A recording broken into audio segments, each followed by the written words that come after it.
अस्सलामुअलैकुम, आप देख रहे हैं फ़ख्र न्यूज़ और मैं हूं सादिया बतूल। सबसे पहले शामिल करते हैं आज के अहम खबरें। कुरान और हदीस में आयतुल कुर्सी का मकाम और फजीलत। ये आयत इस्लामी अकीदे में एक निहायत अहम मकाम भी रखती है।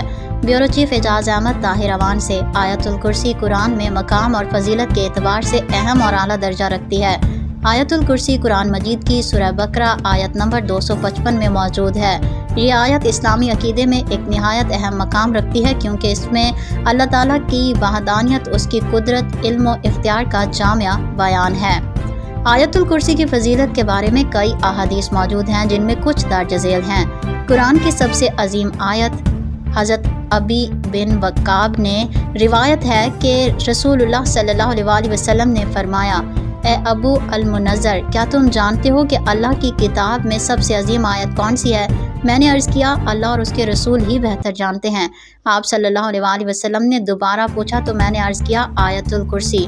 तो नबी करीम सल्लल्लाहु अलैहि वसल्लम ने फरमाया, मुबारक हो तुम्हें इल्म नसीब हुआ।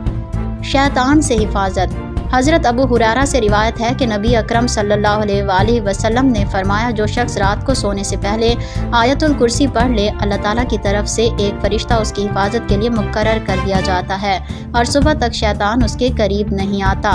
अल्लाह की कुदरत की निशानी। आयतुल कुर्सी में अल्लाह की सिफात बयान की गई हैं, जैसे कि वो हय्यु क़य्यूम, हमेशा जिंदा और तमाम कायनात को कायम रखने वाला है। उससे नींद और ऊँघ नहीं आती। वो हर चीज़ का इल्म रखता है और उसकी कुर्सी आसमान और ज़मीन पर मुहीत है। रोज़मर्रा ज़िंदगी में आयतुल कुर्सी सुबह शाम 3 बार पढ़ने से दिन भर हिफाजत रहती है। सफ़र में पढ़ने से हादसात और परेशानियों से हिफाजत होती है।